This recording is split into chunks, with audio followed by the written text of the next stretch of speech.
The December wind cut through Boise like a blade, rattling the windows of my modest two-story home on Elm Street.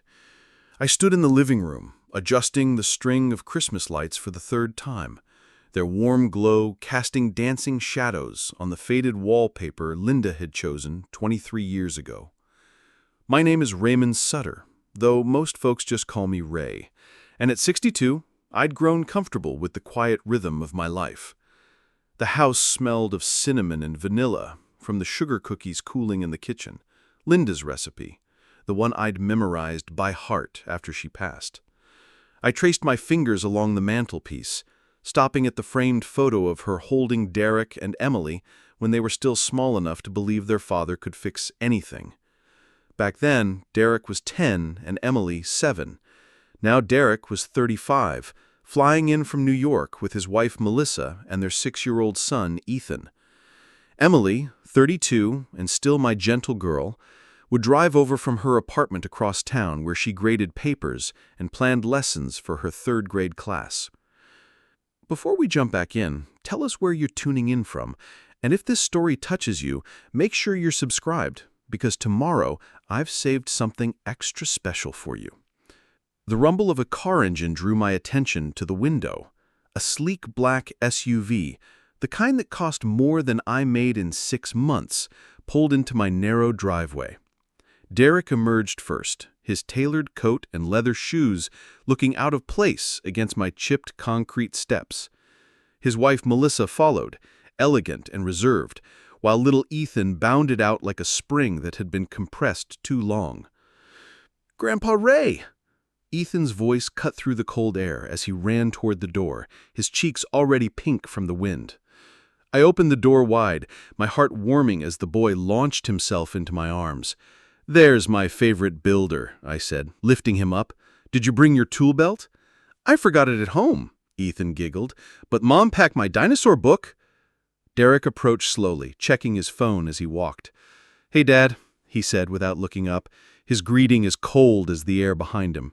Melissa offered a polite smile and a quiet, "Hello, Ray," that held just enough distance to remind me I wasn't quite family to her yet. Come in," I said, ushering them through the door. "Emily should be here any minute." As they stepped inside, I watched Derek's eyes scan the room, taking in the second-hand furniture, the patched-up carpet, and the Christmas tree I'd cut from the lot down the street because it was marked down for having a bare spot. His expression never changed, but I knew that look. It was the same one he'd worn since high school, the one that said he was cataloging everything he had risen above. Ethan had no such concerns. He was already pulling me toward the kitchen, chattering about the wooden puzzle box I'd promised to show him. "Grandpa, did you really make that birdhouse in your garage?" "Sure did, buddy. Want to see it after dinner?" His eyes lit up like the Christmas lights I'd spent the afternoon hanging, and for a moment, the house felt full again. Emily arrived just as I was pulling the roast from the oven, her teacher's bag still slung over her shoulder and flowers somehow dusting her dark hair. "Sorry I'm late, Dad," she said, kissing my cheek. "Parent conferences ran over, and then I had to stop by the store for—" She paused, noticing Derek seated at the kitchen table, his phone still in his hand. "Hey, big brother." "Emily." Derek barely glanced up. "Still working those 12-hour days for $30,000 a year?" Emily's smile faltered, but she recovered quickly. Someone has to shape the next generation. She moved to help me arrange the dinner plates, her movements deliberate and calm. That was my Emily. Always the peacemaker. Always finding the silver lining. "Right," Derek said, finally setting his phone aside. "Very noble." He looked around the kitchen, his gaze lingering on the mismatched chairs and the coffee maker I'd repaired with electrical tape. "Dad, you know they make new appliances now. You don't have to keep fixing everything with duct tape and good intentions." I chuckled, stirring the gravy. "This old coffee maker makes better coffee than those fancy machines.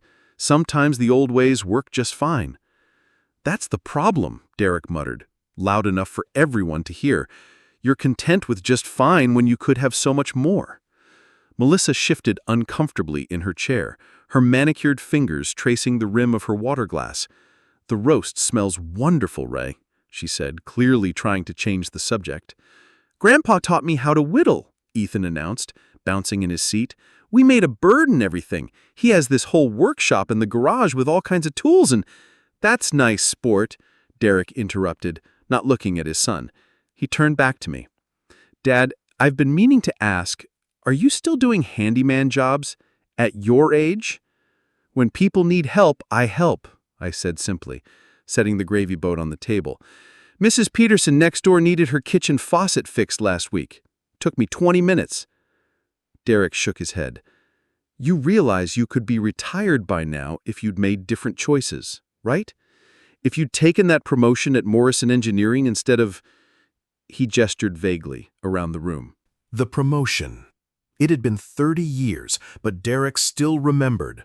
What he didn't remember, or chose not to, was Emily running a fever of 103 degrees that same week, and him having night terrors after Linda's funeral. The promotion would have meant travel, longer hours, less time at home when they needed me most. "Sometimes the right choice isn't the obvious one," I said, carrying the roast to the table. "Right." Derek's laugh was cold. "And look where those right choices got you." Emily set down her fork with more force than necessary. "Derek, that's enough." "What? I'm just saying Dad could have done more with his life. Could have been more." He looked directly at me, instead of fixing other people's problems for pocket change. Ethan looked between his father and me, confusion clouding his bright eyes. "But Grandpa fixes everything," he said in a small voice. "He's the best fixer in the whole world." The silence that followed was heavy as December snow. The house had settled into quiet by 11 o'clock. Derek and Melissa had retreated to the guest room, their hushed voices carrying through thin walls, an argument, though I couldn't make out the words. Emily had gone home after helping with dishes, squeezing my shoulder and whispering, "Don't let him get to you, Dad. He doesn't understand." Ethan was fast asleep on the couch, clutching the wooden bird I'd carved for him earlier. I sat alone in my threadbare recliner, the Christmas tree lights casting their gentle glow across Linda's photograph on the side table. She looked so young in that picture, holding baby Emily, while 10-year-old Derek grinned beside her, gap-toothed and proud. Back then, Derek used to follow me around the garage, handing me tools and asking endless questions about how things worked. "Make sure the kids are good," Linda had whispered during those final days in the hospital, her hand barely strong enough to squeeze mine. "Not successful, Ray. Good. There's a difference." I'd kept that promise, even when it meant taking night shifts at the factory so I could be home when they got off the school bus. Even when it meant learning to braid Emily's hair from YouTube videos and sitting through every one of Derek's baseball games in the rain. The promotion at Morrison Engineering would have doubled my salary, but it would have meant traveling 3 weeks out of every month. Derek needed stability, not more money. Emily needed bedtime stories, not a bigger house. But Derek never saw the calculations I'd made in those borrowed library books, teaching myself about compound interest and index funds during my lunch breaks. He never knew about the small rental property I'd bought when he was in high school, a rundown duplex I'd fixed up myself, working weekends until my hands were raw. He certainly didn't know about the online business I'd started 5 years ago, reselling vintage tools and hardware I found at estate sales. I reached for the bottom drawer of the side table, the one that stuck unless you knew to lift it slightly. Inside, beneath Linda's old recipe cards, lay a manila folder thick with printed statements. Vanguard, Fidelity, Charles Schwab. The numbers still surprised me sometimes. $2,127,438.62 as of last month's statement. 30 years of living below my means, 30 years of driving used cars and shopping at thrift stores while Derek complained about wearing poor kids' clothes to school. 30 years of every neighbor assuming I was just getting by while I quietly built something bigger than any promotion could have provided. I'd never told them because it wasn't about the money. It was about the promise I'd made to Linda, that our children would grow up knowing their father chose them over everything else, that they would understand the difference between having wealth and being wealthy in the ways that mattered. Derek's words from dinner echoed in my mind. Look where those right choices got you. I smiled, closing the folder and sliding it back beneath Linda's recipes. If only he knew. Christmas morning arrived with fresh snow dusting the windows and Ethan's excited squeals echoing through the house. He'd been up since 5:30, shaking wrapped packages and whispering theories about their contents to anyone who would listen. The living room felt alive again, filled with the rustle of wrapping paper and the warm smell of coffee brewing in my trusty old machine. "Grandpa Ray, this one's for you!" Ethan thrust a small, carefully wrapped box into my hands, his face glowing with anticipation. "I picked it out myself!" I opened it slowly, savoring his excitement. Inside was a wooden keychain with "World's Best Grandpa" burned into the surface. "Did you make this in school?" I asked, genuinely touched. "Uh-huh, Mrs. Johnson showed us how to use the wood burner, and I thought of you." He bounced on his toes. "Now open mine, the big one by the tree." The big one was actually quite modest, a rectangular package wrapped in newspaper comics. Inside lay my gift to him, a handmade wooden puzzle box with intricate joints and a hidden compartment. I'd spent 3 weeks crafting it in the garage, working by lamplight after my day jobs were done. Ethan's eyes went wide as he turned it over in his small hands. "It's like a treasure chest. How do I open it?" "That's the puzzle part," I said, settling beside him on the floor. "You have to figure out the secret." While Ethan worked intently on the box, Derek approached with his own gift, a sleek white package that looked like it came from an expensive electronics store. "Here, Dad. Maybe this will help you join the 21st century." I unwrapped it carefully. A fitness tracker, still in its sealed plastic packaging. The kind that costs more than most people's weekly grocery budget. "It monitors your heart rate, counts your steps, tracks your sleep," Derek explained, his tone suggesting he was talking to someone much older and less capable than I actually was. "Maybe it'll motivate you to take better care of yourself. At your age, you can't afford to ignore your health." "That's thoughtful," I said, though something in his delivery made it feel more like criticism than kindness. "I figured you needed something to keep track of all that sitting around you do," Derek added with a laugh that didn't quite reach his eyes. Emily appeared beside us, holding a wrapped package of her own. "My turn," she said, shooting Derek a warning look. Her gift was lighter, softer. Inside was a leather-bound photo album, each page carefully arranged with pictures spanning decades. Linda holding the kids as babies, birthday parties in this very living room, Little League games where I stood cheering in the background. My throat tightened as I turned the pages. "Emily, this is beautiful. I found most of them in Mom's old boxes upstairs," she said quietly. "I thought you might like having them all in one place." I paused at a photo of Linda and me dancing at our wedding, both of us so young and certain that everything ahead would be perfect. "Your mother would have loved this," I whispered. Derek rolled his eyes dramatically. "You really need to let the past go, Dad. Living in memories won't change anything." The words hit like a physical blow. Emily's face flushed red. "Derek, what is wrong with you?" But Derek was already walking away, muttering something about wallowing in nostalgia as he headed for the kitchen. Melissa touched my arm gently. "The album is lovely, Ray. Really." I looked down at the photo of Linda, her smile as bright as the Christmas lights twinkling above us, and wondered when my son had become such a stranger. The Christmas dinner table had been set with Linda's good china, the delicate white plates with tiny blue flowers that she'd inherited from her grandmother. Candles flickered between serving dishes filled with honey-glazed ham, mashed potatoes, and green bean casserole.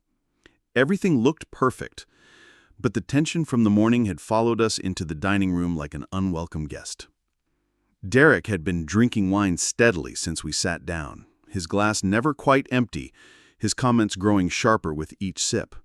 He'd already made jokes about my antique serving spoons and questioned why I bothered with cloth napkins when paper towels worked just fine.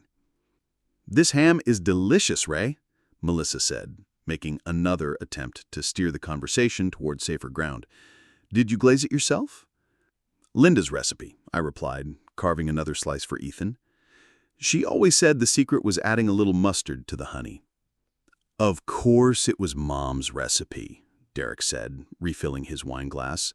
"God forbid you ever try something original." Emily set down her fork with a sharp clink. "Derek, seriously, what's your problem today?" "My problem?" Derek laughed, but there was no humor in it. "My problem is sitting here pretending everything's fine when it's not, when it never has been." "What are you talking about?" Emily's voice carried a warning that Derek chose to ignore. "I'm talking about this." He gestured around the room with his wineglass, sloshing burgundy liquid dangerously close to the rim. "This whole sad little charade. Dad playing the humble family man while the rest of us pretend he wasted his entire life." Melissa touched his arm. "Derek, please, not in front of Ethan." But Derek shook her off, his face flushed with wine and years of buried resentment. "No, I'm tired of tiptoeing around this. Do you know what it was like growing up here? Having friends ask why my dad fixed toilets for a living when their fathers were doctors and lawyers and actually successful people." "Stop it," Emily said firmly, but Derek was past listening.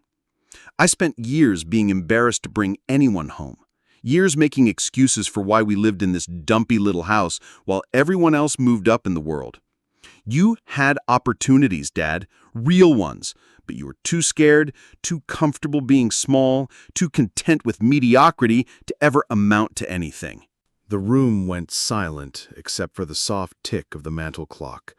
Ethan had stopped eating, his eyes wide and frightened. Melissa looked like she wanted to disappear into her chair.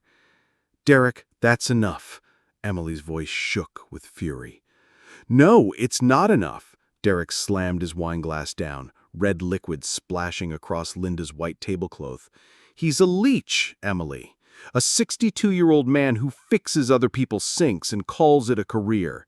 He's never contributed anything meaningful to this world, never built anything lasting, never made a single choice that mattered." His voice cracked with decades of shame and resentment. "Face it, Dad, you're worthless. You've always been worthless." The words hung in the air like smoke from a house fire, impossible to take back, impossible to ignore. I folded my napkin carefully and placed it beside my plate. "Excuse me for a moment," I said quietly, and walked upstairs to my bedroom. Behind me, Emily's voice erupted in righteous fury, but I was already gone. I stood in my bedroom for nearly 20 minutes, listening to the muffled voices downstairs, Emily's sharp anger, Melissa's quiet protests, Derek's defensive justifications. The manila folder felt heavier than usual as I pulled it from the drawer, my hands steady despite the storm raging in my chest. Linda's photograph smiled at me from the dresser. "What would you do?" I whispered to her image, though I already knew the answer. She'd always believed in quiet truth over loud arguments, in showing rather than telling. When I returned to the dining room, the scene looked like a battlefield. Emily sat rigidly in her chair, her face flushed with fury. Melissa had moved Ethan to the living room, where I could hear the soft murmur of her voice reading him a story. Derek remained at the table, his wineglass empty, his expression defiant but slightly less certain than when I'd left. "Dad, I'm sorry," Emily began, but I held up a gentle hand. "It's all right, sweetheart." I walked calmly to my place at the head of the table and set the manila folder beside my plate. Derek's eyes followed my movements with wary curiosity. "Look, Dad," Derek started, his voice carrying the slightly slurred confidence of someone who had too much wine. "Maybe I was a little harsh, but someone needs to tell you the truth. You can't just coast through life and expect—" "Derek?" My voice was quiet, but something in my tone made him stop mid-sentence. I opened the folder and pulled out the top statement. Vanguard Total Stock Market Index, dated 3 weeks ago. I placed it carefully in front of him. Derek's eyes focused on the paper, scanning the numbers. His face went pale. "What? What is this?" "Keep reading," I said simply, placing another statement beside the first. Then another. Charles Schwab, Fidelity, my business checking account from the online tool reselling. The deed to the rental duplex across town. Statement by statement, I laid out 30 years of quiet financial discipline. Derek's mouth opened and closed soundlessly as he stared at the papers. Emily leaned forward, her own eyes widening as she caught sight of the numbers. "Dad, is this real?" 2.1 million as of last month, give or take. The silence stretched like a taut wire. Derek picked up one of the statements with trembling hands, as if it might disappear if he handled it too roughly. But you live like—" He gestured helplessly around the modest dining room. "Like what? Like someone who knows the difference between having money and needing to spend it?" I folded my napkin in my lap. "I learned a long time ago that wealth isn't about what you show the world, son. It's about what you build when nobody's watching." Melissa appeared in the doorway, drawn by the unusual quiet. Her eyes went to the papers scattered across the table, and her hand flew to her mouth. "Ray, I had no idea." Nobody did. That was the point. I looked directly at Derek, who still seemed to be in shock. "I didn't accumulate this money to prove anything to anyone. I did it so I could sleep at night knowing my family would be okay, no matter what happened to me." Derek's voice came out as barely a whisper. "Why didn't you tell us?" I reached across the table and gently gathered the statements back into their folder. "Because I didn't raise you to chase applause, Derek. I raised you to be good men. There's a difference between being successful and being worthy, and I never wanted you to confuse the two." Emily's eyes filled with tears. "Dad, all those times Derek made you feel small." "Your brother didn't make me feel anything," I said, standing and tucking the folder under my arm. "How I feel about myself has never depended on what other people think of my choices." I looked at Derek one last time. Even my own son. As I walked toward the kitchen, Derek's voice followed me, cracked and small. "Dad, wait, I'm sorry, I didn't know." "No, you didn't know, but that never stopped you from judging." The next morning arrived gray and muted, snow falling steadily outside my kitchen window. I'd been up since 5, brewing coffee and scrambling eggs like it was any other Thursday, though nothing about this day felt ordinary. Derek hadn't emerged from the guest room, though I'd heard him pacing the floor until well past midnight. Emily arrived early, letting herself in through the back door as she had countless times before. Her eyes were puffy from crying, but her hug was fierce and warm. "Dad, I owe you an apology," she said, her voice thick with emotion. "For what?" I asked, pouring her a cup of coffee in the mug she'd made me in high school pottery class. "For ever thinking you needed defending.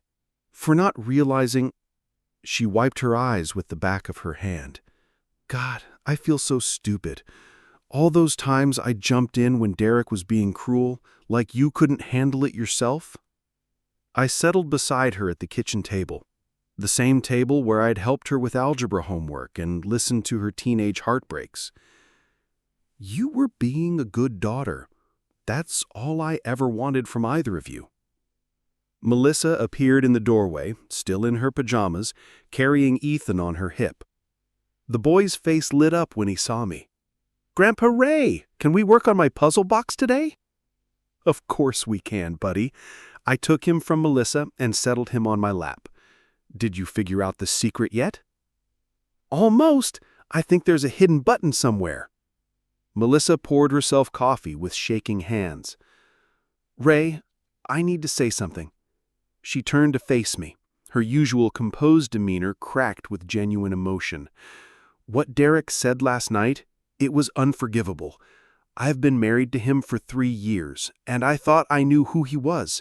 But seeing him treat you that way—" She shook her head. "You're the kind of man I hope Ethan grows up to be. Patient, generous, humble, everything that actually matters." From upstairs came the sound of Derek's bedroom door opening, followed by slow footsteps on the stairs. Emily tensed, but I remained calm, helping Ethan slide a small wooden panel on his puzzle box. "I found it!" Ethan squealed as the hidden compartment opened, revealing a tiny carved bird inside. "Grandpa, you're the smartest person ever!" Derek appeared in the kitchen doorway, his hair disheveled, his face drawn with shame and sleepless guilt. He looked at the scene, his son on my lap, his wife smiling at me with genuine admiration, his sister holding my hand across the table, and something crumbled in his expression. "Dad, can we talk?" The garage was quiet, except for the soft scrape of sandpaper against wood. I'd been working on a new birdhouse for Ethan, while Derek stood in the doorway watching me smooth the rough edges of pine boards. He'd been there for 5 minutes without speaking, just shifting his weight from foot to foot, like he used to as a boy when he'd broken something and didn't know how to confess. "I remember this place," he finally said, stepping inside. "You used to let me help with projects when I was little." You were good with your hands," I replied, not looking up from my work. "Still are, I imagine." Derek picked up a small chisel from my workbench, turning it over in his fingers. "I don't do much building anymore. Everything's done on computers now. Spreadsheets and presentations and conference calls. Must be satisfying, though, all that success you worked for." The words hung between us, not quite accusation, but close enough. Derek set down the chisel and leaned against the workbench. "Dad, about last night, what I said. You were drunk." "No." His voice was firm. "I was honest. Maybe for the first time in years. I've been ashamed of you since I was 12 years old. When Tommy Morrison's dad bought that big house on Hillcrest.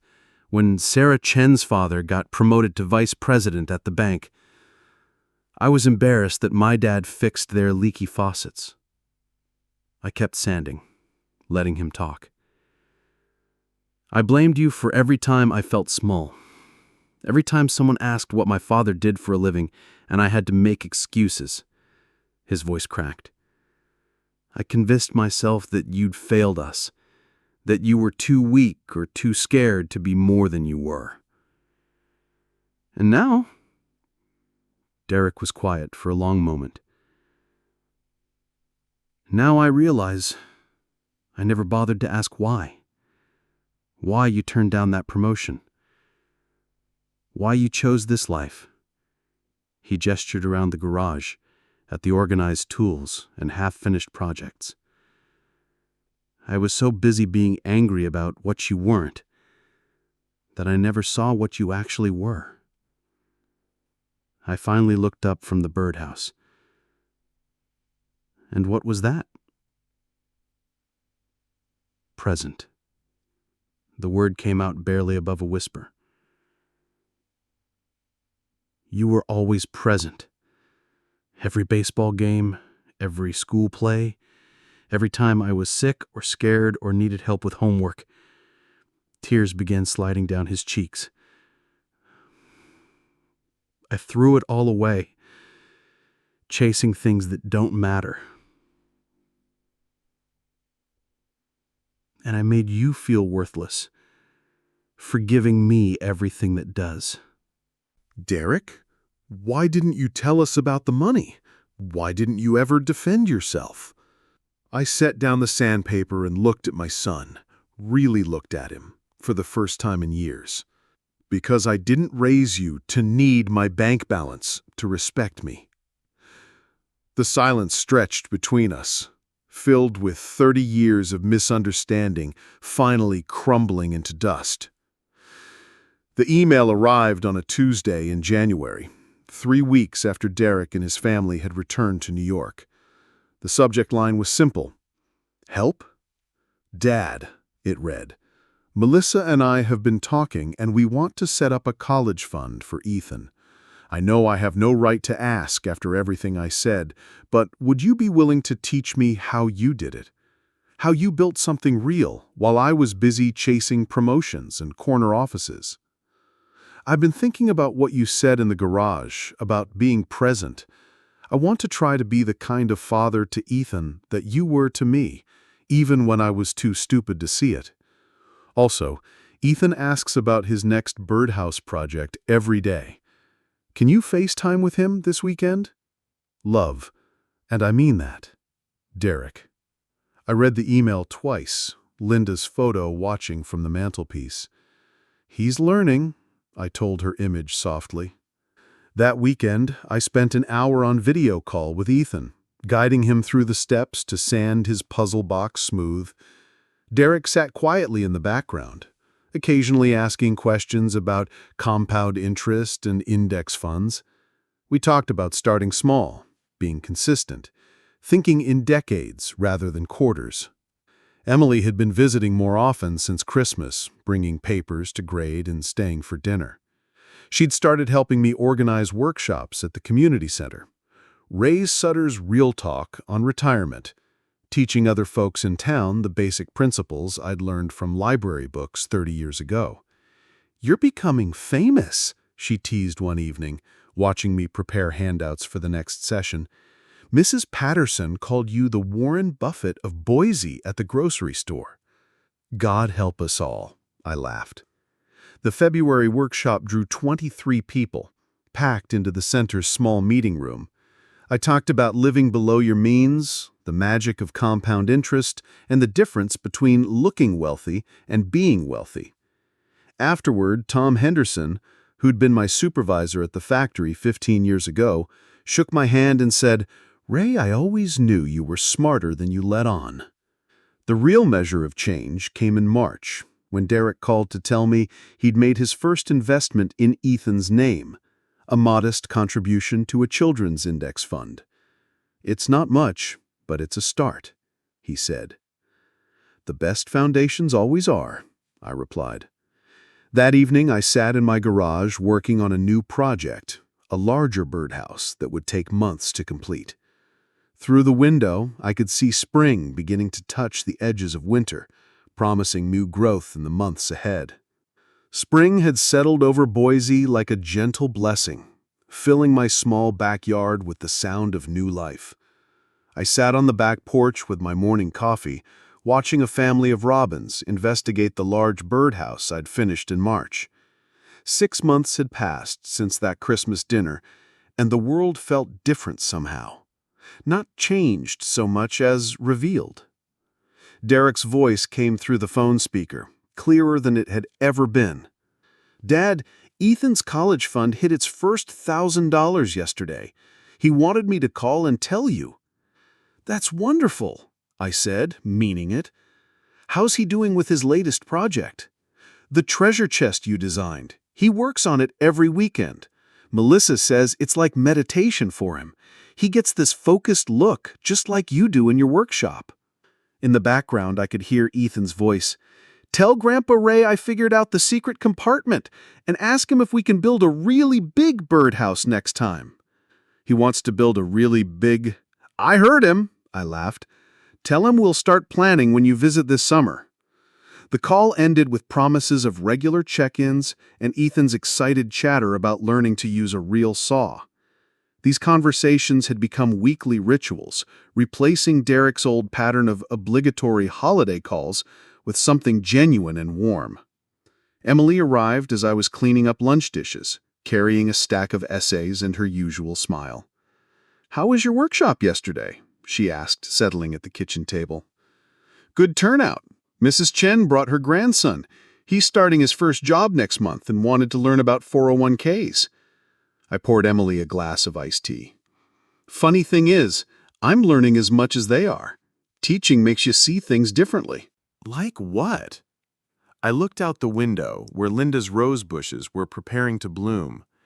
Like, maybe the point was never about accumulating the money.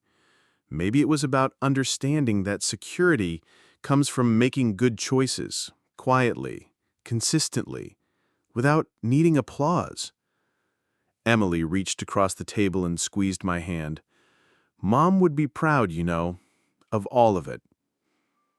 That evening, as the sun painted my backyard gold, I called Derek back. "I wanted you to know something," I said when he answered. "What's that, Dad?" "What happened to Christmas, what you said, it hurt. But it also freed something in me I didn't know was locked up. I watched the robins feeding their babies in the birdhouse. For 30 years, I built wealth in secret because I thought that's what love looked like. But maybe love is teaching your grandson to build things with his hands, or showing neighbors how to plan for retirement, or just being proud of the choices you made." Derek was quiet for a long moment. "I'm sorry it took me so long to see what was right in front of me." "You see it now. That's what matters." As darkness settled over Boise, I sat in Linda's favorite chair, looking at our old wedding photo. Tomorrow, I'd teach another workshop, help another neighbor fix a leaky pipe, and continue building something that couldn't be measured in bank statements. This was the wealth that mattered. Up next, we have 2 more incredible stories that are waiting for you. Just click the image you want to watch, and it will take you there. If you enjoyed this video, make sure to subscribe. It would mean a lot.